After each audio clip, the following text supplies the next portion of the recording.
Ahora vamos a entrar a meditar en este día la palabra de Dios. Hay una palabra de parte de Dios para nosotros. Yo quiero que por favor abran sus Biblias en el libro de Salmos, en el capítulo 25.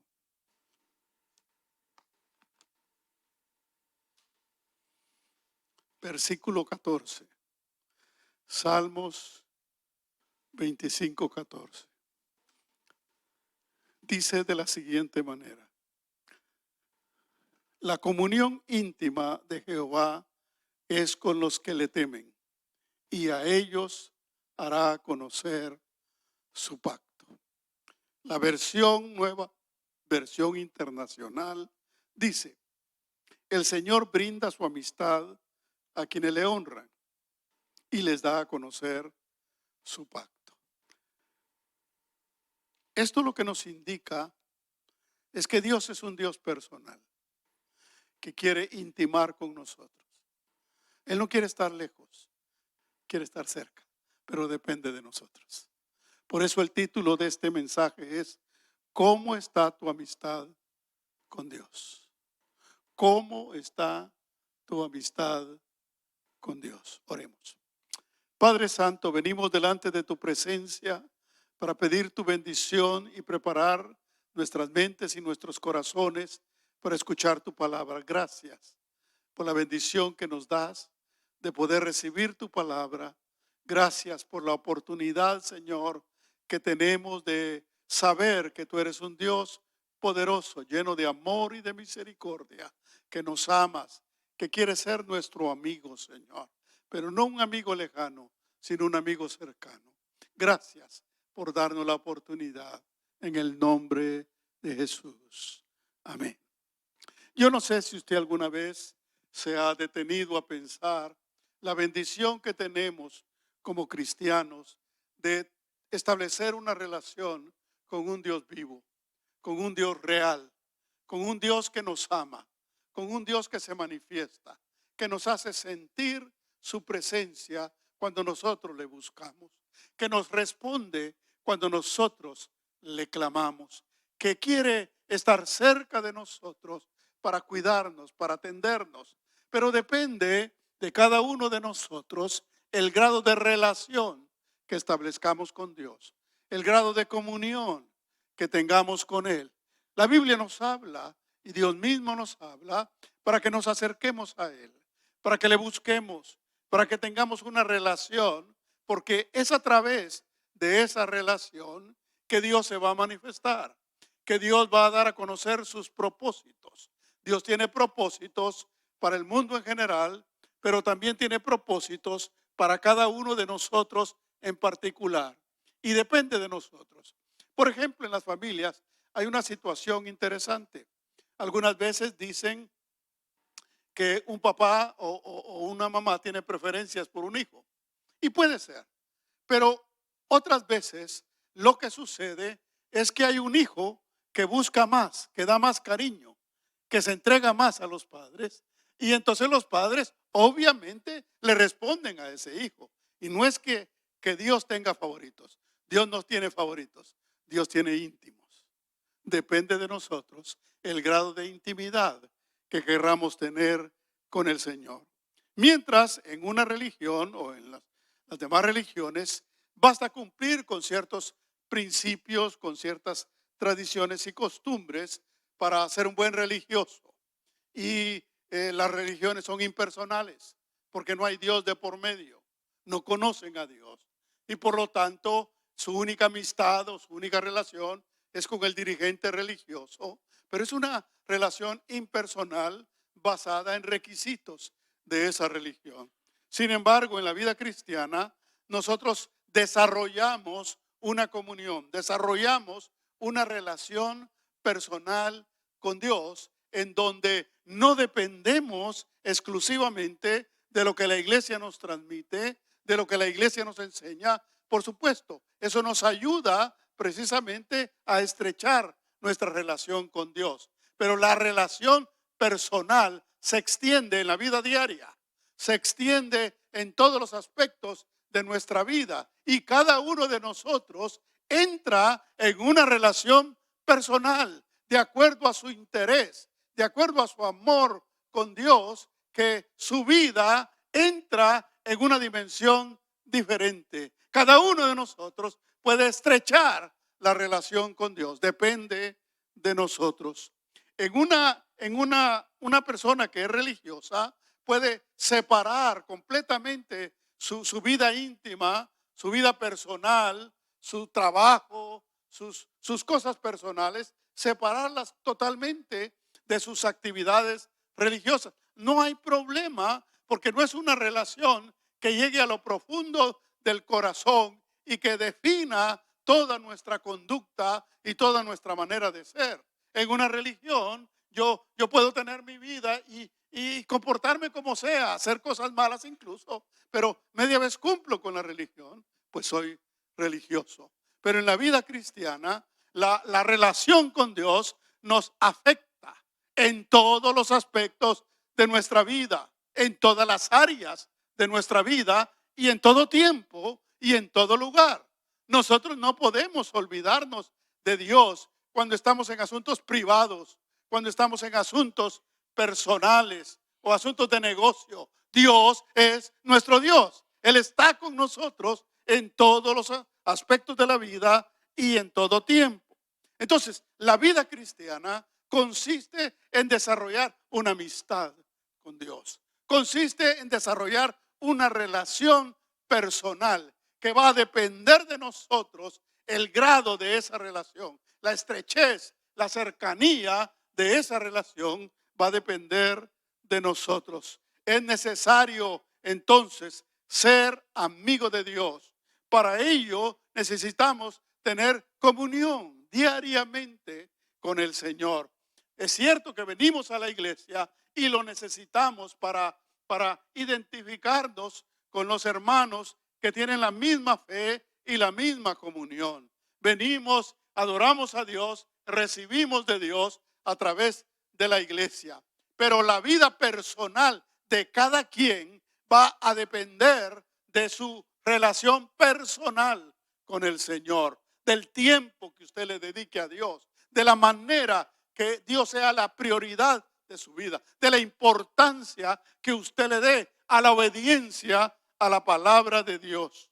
Un creyente que no tiene una relación cercana con Dios tiende a convertirse en un religioso y su tarea es cumplir con los privilegios o con las cosas que tiene que hacer, pero no tener una vida íntima, no tener una vida personal. Su vida no crece, no terminan de entender el evangelio, no terminan de disfrutar las bendiciones de Dios. Su vida no termina de prosperar, no maduran en la fe, no crecen, no comparten el evangelio porque no hay una vida viva y activa en sus vidas. Pero cuando se tiene comunión con Dios, el amor de Dios nos invade. La vida de Dios se convierte en nuestra norma de conducta. La vida de Dios viene a ser parte de nuestro ser. Y si bien es cierto, no somos perfectos, tenemos debilidades, pero aún cuando nos equivocamos decimos, esto no le agrada a Dios. Tengo que mejorar, tengo que crecer, tengo que desarrollar, tengo que orar, tengo que pedirle perdón, porque no podemos apartarnos de Dios. Cuando le amamos y le buscamos de todo corazón, la comunión con Dios se vuelve en el centro de nuestra vida, en lo más importante de nuestra vida. Si una relación personal con cualquier amigo se estrecha o se aleja, depende de nosotros. Yo decido cómo me trato con un amigo, con cuánta frecuencia lo veo o hablamos y de qué manera estrechamos la relación. Depende de mí. De la misma manera en la vida cristiana, depende de mí, de cada uno de nosotros, qué grado de relación queremos tener con Dios, qué grado de amistad, qué grado de conocimiento tenemos de Él para saber la grandeza de su amor y de su poder por nosotros. Entonces vamos a ver en primer lugar, para tener comunión con Dios hay que conocerle. Hay que conocerle a Dios para poder tener comunión con Él. Una relación nace y se profundiza en la medida que conocemos a otra persona.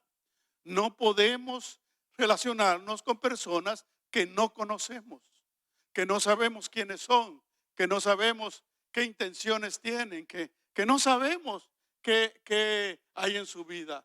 Pero en la medida que conocemos a una persona, empezamos a estrechar la relación y deseamos conocerle más. Y cuando le conocemos más, la relación, ya sea una relación de amistad o una relación de sentimental, esa relación nos llama a conocer más a la persona, y entre más le conocemos, más queremos estar con ella. De la misma manera funciona la relación con Dios. Es una amistad personal que depende de nosotros cuánto nos acerquemos, cuánto la estrechemos. Y de acuerdo a nuestra relación va a venir la bendición de Dios a nuestras vidas. Porque la palabra que leímos dice que aquellos que le temen, aquellos que tienen comunión con Él, son a los que Dios da a conocer su pacto. Un pacto es un compromiso entre Dios y nosotros para conocer su voluntad, sus propósitos y para recibir su bendición. Dios ya lo ha hecho todo, ya lo ha dado todo. Depende de nosotros que ese pacto se cumpla y que nosotros recibamos las bendiciones prometidas de Dios. Nosotros podemos conocer a Dios cuanto querramos conocerle.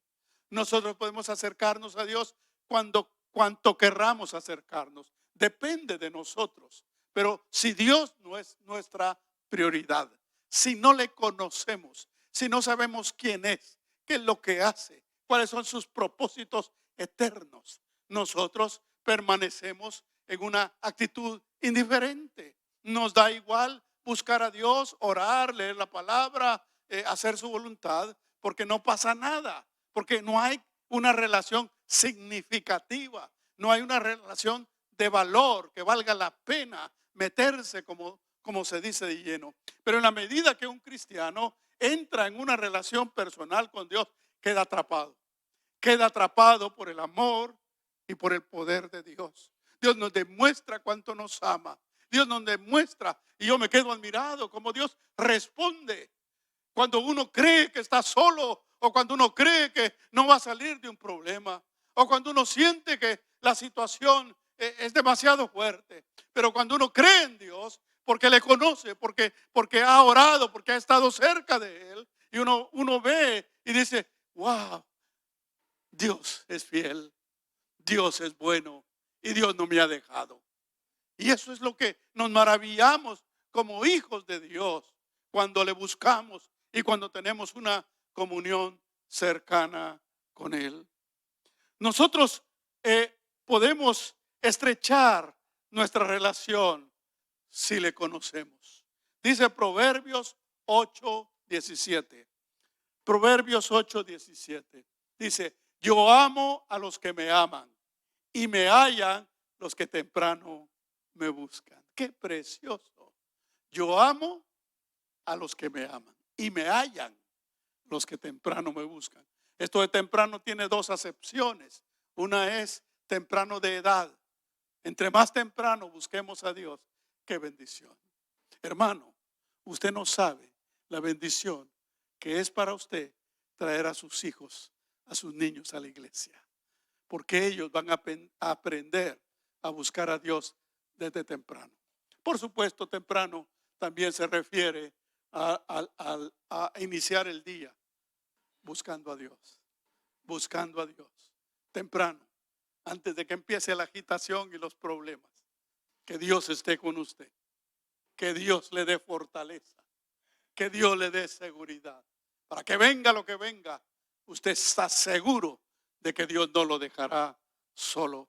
Si le amamos y le buscamos, Él se da a conocer y nos revela los propósitos que tiene para nuestra vida. Yo no sé si ustedes se han preguntado alguna vez, ¿qué querrá Dios de mi vida? ¿Qué propósitos tiene Dios para mí? ¿O no le interesa? ¿O no le interesa? Todo cristiano tenemos que hacernos esa pregunta. ¿Qué es lo que Dios quiere para mí? Y podemos pasar mucho tiempo preguntándonos y pensando y no pasa nada.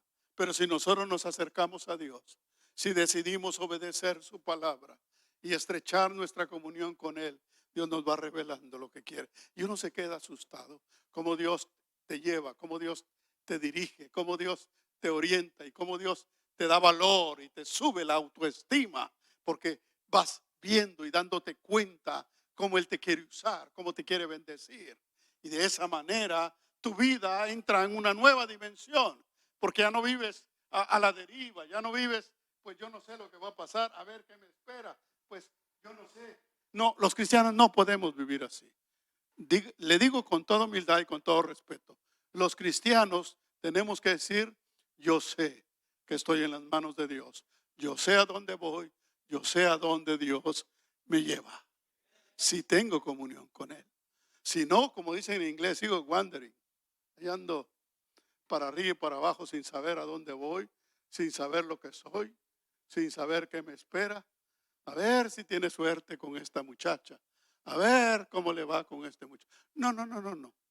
Si usted es hijo de Dios y ha enseñado a sus hijos a temer a Dios y a que busquen la voluntad de Dios antes de tomar decisiones, los hijos no van a andar en esa condición, sino que van a saber que lo que les espera de Dios es lo mejor para sus vidas. Dios es real, pero se necesita una relación real, porque la vida cristiana no es una religión. La vida cristiana es una comunión, y la comunión con Dios debe ser íntima, como dice este pasaje. Cuando un creyente no se interesa por conocer más de Dios, su vida no va a crecer. Se va a quedar, como decimos, inmaduro, como niño en la fe. No va a crecer en su servicio, en su entrega, en su dedicación, sino se va a convertir en una persona religiosa, aún estando en la iglesia, porque no depende de ser miembro de la iglesia o de tener privilegio, depende del grado de intimidad que usted tenga con Dios. Su vida va a florecer, va a entrar en una dimensión diferente. Por eso el apóstol Pablo nos enseña la importancia de conocer a Dios, de buscarle. Para Pablo, nosotros vemos al apóstol Pablo una vida totalmente dedicada para servir al Señor, una vida extraordinaria, una vida de milagros, una vida que Dios usó para ser la base del evangelio y la fundación de la fe para muchos cristianos en el mundo entero. Pero Pablo sabía que lo más importante que él tenía en su vida no eran sus estudios, no era su trabajo, ni siquiera su familia, ni su dinero, sino que era Dios. Cuando los creyentes aprendemos a establecer la prioridad exacta en nuestras vidas, Dios es primero. Cuando Dios es primero, Dios cuida a los demás. Dios se encarga de tu esposa, tu esposo. Dios se encarga de tus hijos, de tu familia. Pero cuando tú tienes primero a tu familia que a Dios, estás cambiando las prioridades y no logras ver la bendición de Dios en tus vidas. Pablo dice en Filipenses 3:8, dice, estaba esperando que saliera porque tengo otra versión. Y ciertamente dice, aún estimo todas las cosas como pérdida por la excelencia del conocimiento de Cristo Jesús, mi Señor, por amor del cual lo he perdido todo y lo tengo por basura para ganar a Cristo.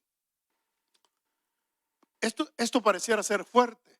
Lo tengo todo por pérdida, lo tengo todo por basura ante el conocimiento de Dios. Dios es lo más importante. Cristo Jesús, el conocer a Cristo, el obedecer a Cristo era lo más importante para él. Por eso su vida cambió. Su vida se transformó en una vida significativa que dejó un impacto en el mundo entero. Y Dios quiere usarte. Dios quiere bendecirte, bendecir a tu familia, bendecir los que te rodean, tu trabajo, todo donde tú te mueves. Dios te quiere usar. Dios quiere que tú seas elemento de bendición en todo lo que te rodea, en todo lo que haces. Pero para ello tú tienes que poner a Cristo como prioridad. Cristo tiene que ser lo primero en tu vida. Tiene que ser lo más importante. Muchos dicen que Dios es lo más importante, pero la forma en que invierten su tiempo y sus recursos demuestra lo contrario. Dicen que Dios es importante, pero no van a la célula. Dicen que aman a Dios, pero no participan en las actividades de la iglesia. ¿Sabe por qué? Porque muchos creyentes creen que la relación con Dios es aparte de la iglesia. Déjeme decirle algo, y se lo digo con temor de Dios. Dios fue el que fundó la iglesia. Y Dios fue el que estableció la iglesia para hablarte, para cuidarte y para dirigir tu vida. Dios te habla a través de la iglesia. Dios te habla a través del pastor. Muchos no le dan importancia, pero déjeme decirle una cosa. El Señor dijo en el libro de Jeremías: os daré pastores conforme mi corazón para que os guíen con ciencia y con inteligencia. Dios nos ha dado pastores que hablan en el nombre del Señor. Dios nos habla a nosotros. Dios pone cosas en nuestro corazón. Dios nos inquieta para que la iglesia sea bendecida. Una de las cosas que yo le oré a Dios durante la pandemia: Dios mío, tenemos que salir de esto.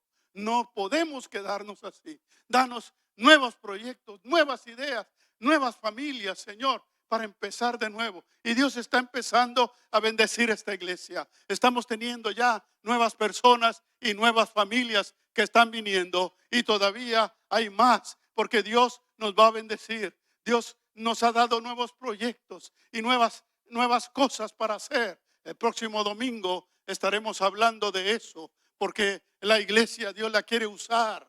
Dios nos ha traído a este país para ser instrumentos de bendición, para bendecirnos y para bendecir. Pero no debemos quedarnos únicamente disfrutando la bendición, sino poner en práctica la bendición que Dios nos ha dado para que otros que están en condiciones difíciles puedan ser bendecidos como nosotros lo hemos sido.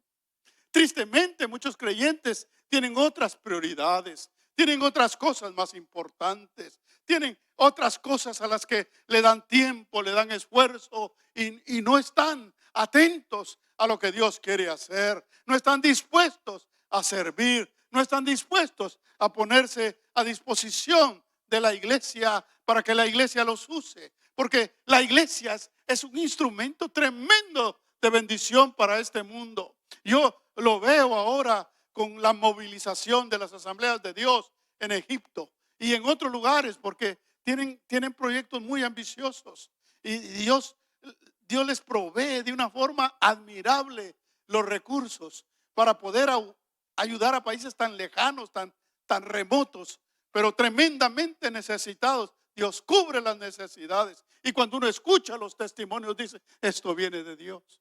No puede ser otro el que está moviendo a los pastores para que vayan a lugares remotos. ¿Acaso no hay necesidades aquí? Dice uno, pero cuando uno ve la necesidad que hay allá, uno dice: Dios mío, no es nada los problemas que nosotros tenemos comparado con los problemas que tienen otros. Yo no sé si usted alguna vez se ha puesto a pensar que mientras usted está desayunando, una comida sabrosa, caliente, fresca, hay niños de la calle que están buscando entre la basura algo que comer. Dios ha tocado mi corazón y nosotros vamos a iniciar un ministerio de compasión. Y yo sé que Dios nos va a respaldar y la iglesia va a ser bendecida, porque vamos a responder y a predicar el evangelio de una manera práctica, de una manera objetiva. ¿Por qué? Qué fácil es decir cuando oramos. La mayoría de nosotros lo hacemos. Señor, bendice sus alimentos y provee a los necesitados. Qué fácil es decirlo, ¿verdad? Qué fácil es decirlo. Bueno, ya me estoy adelantando. Pero déjeme decirle una cosa: los creyentes que aman a Dios no tienen una vida aburrida. No tienen una vida aburrida, porque viven a la expectativa de lo que Dios está haciendo y de lo que Dios quiere hacer. Siempre pendientes de cosas nuevas, porque Nuevas son cada mañana las misericordias de Dios. Y yo le decía, Señor, sácanos de esta parsimonia, de esta pereza espiritual en que hemos caído por la pandemia. Danos nuevas ideas, nuevos proyectos. Y Dios me ha contestado y me ha dado, pero ha fluido con una manera increíble que lo he sentido en mi corazón. Yo sé que la iglesia va a responder, porque esta es una iglesia que ama la palabra y que ama servir a Dios. Y por eso es que Dios nos está dando nuevas ideas para desarrollarlas y para hacer de la iglesia una iglesia viva que está llegando a través de la palabra, pero también a través de expresar el amor de Cristo a los necesitados. Los creyentes que aman a Dios se levantan pensando en agradar a Dios, pensando en tener comunión con Dios. Si es domingo, es día de servicio, están pendientes de estar en el servicio lo más temprano posible para ser parte de la bendición, porque quieren sentir su presencia, porque no se quieren perder nada. Yo no entiendo a aquellos creyentes de la iglesia de la puerta abierta, ¿verdad? Aquellos creyentes de la iglesia de la puerta abierta que vienen cuando ya se termina la alabanza. Y yo digo, Dios mío, ¿cuál es su gozo? ¿Cuál es su deseo de glorificar, de ser parte de la congregación? El creyente que ama a Dios está temprano, está cerca, está pendiente de ser parte de la bendición de Dios. No quiere perderse nada porque Dios se manifiesta a través de la iglesia, a través de la alabanza. Y para eso venimos con un espíritu de adoración y Dios se manifiesta a través de la misma. Están atentos a la palabra y su deseo es obedecer. Yo les he compartido en más de alguna ocasión que si por algo me ha bendecido Dios, es por ese deseo, esa sed, esa hambre de la palabra, pero no solo de oírla, sino de ponerla por práctica. A mí cuando Dios me habla y me toca mi corazón, es de ponerse a hacer algo. No podemos oír la palabra de Dios y quedar iguales, seguir iguales. Una de las más grandes frustraciones de un predicador, especialmente de un pastor, es predicar la palabra y ver a miembros que no hacen nada, ni porque la palabra los ha desafiado a cambiar, ni porque la palabra los ha desafiado a ser diferentes. Y uno dice, Dios mío, tanto predicar de esto y siguen haciendo lo mismo. Debe haber hambre por la palabra, pero no solo de oírla, sino de obedecerla, de ponerla por práctica. Porque mire lo que dijo Jesús. Mire lo que dijo Jesús en Juan 15:14. Aquí dice, vosotros sois mis amigos si hacéis lo que yo os mando. ¿Quiere amistad con el Señor? Pues vive en obediencia. Obedezca lo que Dios establece. Porque la amistad de Dios es la amistad más grande del mundo. Es la amistad más importante del mundo. Es la amistad con Dios. Pero no es una amistad que va a venir gratuita. Tiene un precio. ¿Cuál es el precio? Obedecer. La obediencia es el gran precio del evangelio.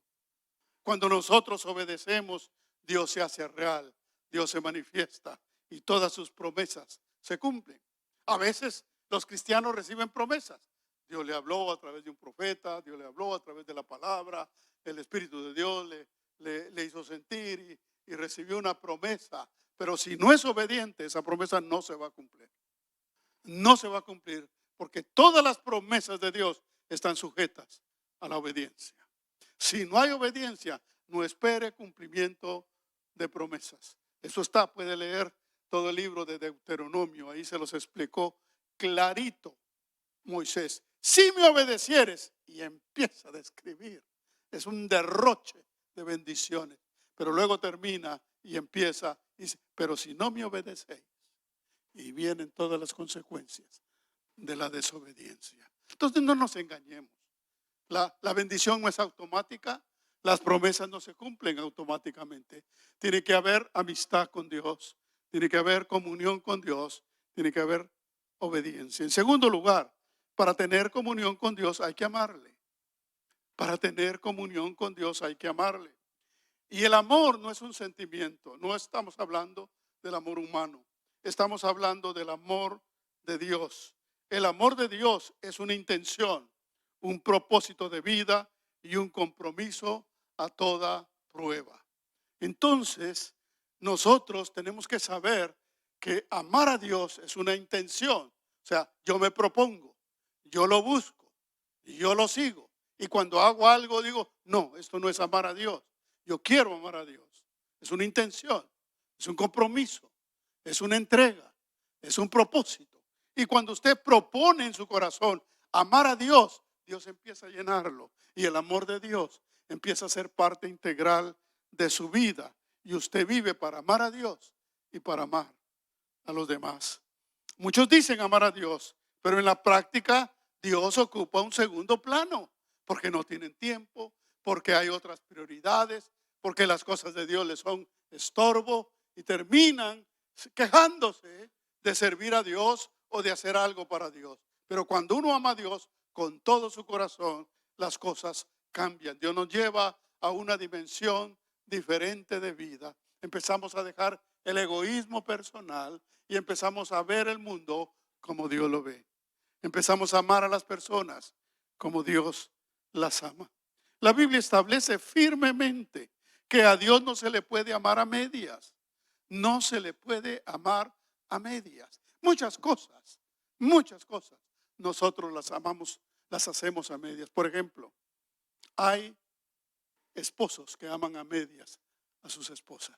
No, yo la quiero, pero no le ayudan a lavar los trastos, no le ayudan a... Hay algunos esposos que ni su plato recogen de la mesa.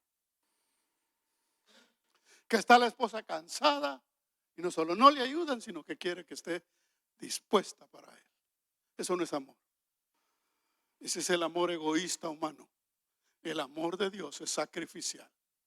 Si verdaderamente ama a su esposa, fájese juntamente con ella y se va a dar cuenta de lo que ella hace.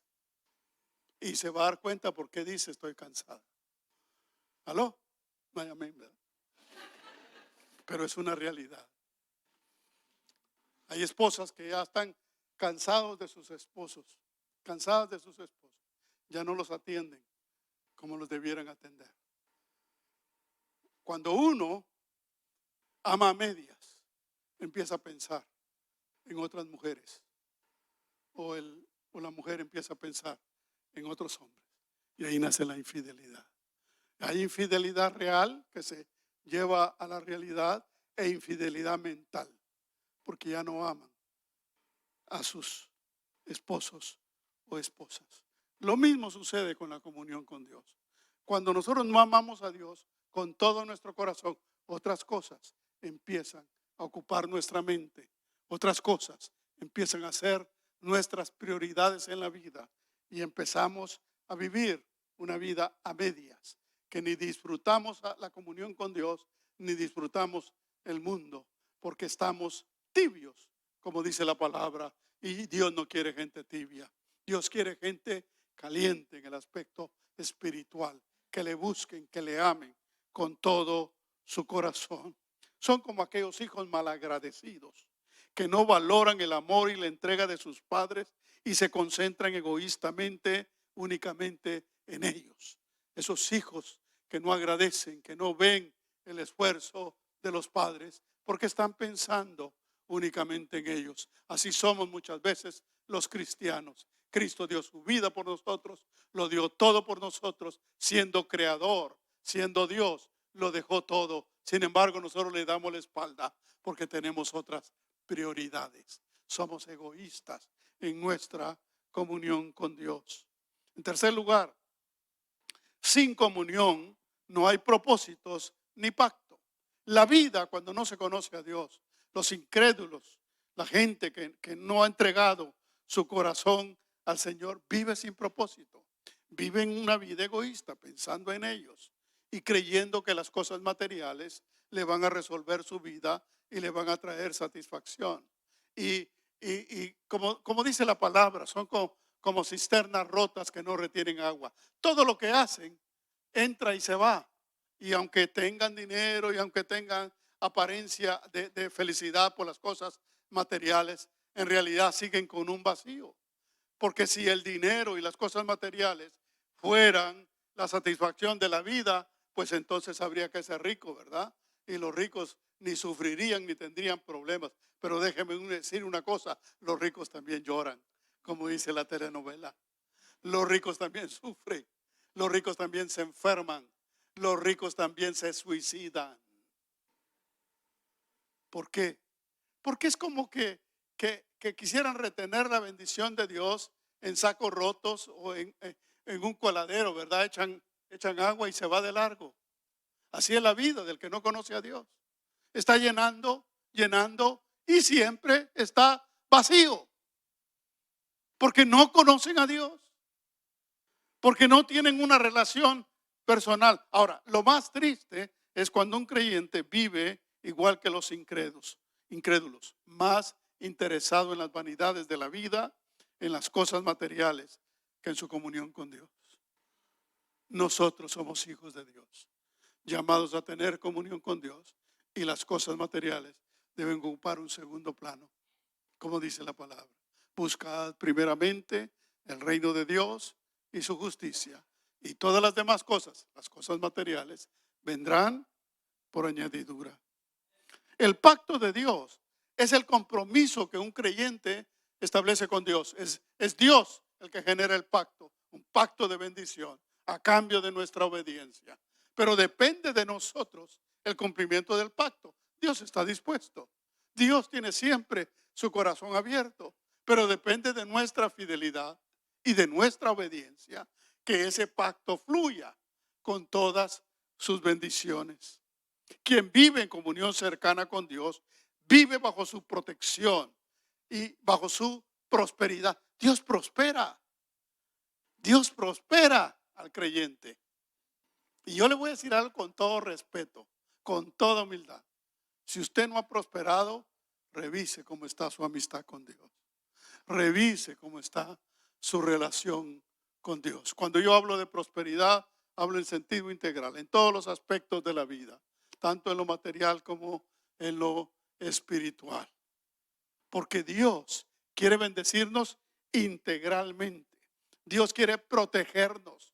Los que confían en Dios viven bajo su protección. No que no nos sucedan problemas, no que estemos ajenos a la realidad diaria de la situación de este mundo. Pero la Biblia dice en Salmo 91:1, el que habita al abrigo del Altísimo morará bajo la sombra del Omnipotente. Vivimos bajo la protección de Dios. Cuando vienen problemas y situaciones, sabemos que va a ser difícil, pero no estamos solos. Las promesas de Dios se hacen real. Cuando usted se agarra de las promesas de Dios, usted está seguro. Usted está firme, porque Dios es real. Usted confía en Él. Y la palabra de Dios lo ha prometido, y usted se agarra de esa promesa y Dios la cumple. Y usted siente la fortaleza de Dios. El Salmo 1, del 1 al 3, dice: bienaventurado el varón que no anduvo en consejo de malos, ni estuvo en camino de pecadores, ni en silla de escarnecedores se ha sentado, sino que en la ley de Jehová está su delicia, y en su ley medita de día y de noche. Será como árbol plantado junto a corrientes de aguas, que da su fruto a su tiempo, y su hoja no cae, y todo lo que hace prosperará. Escuche, todo lo que hace prosperará. No una cosa, no de vez en cuando. Todo lo que hace prosperará. ¿Pero quién? El que anda en sus caminos.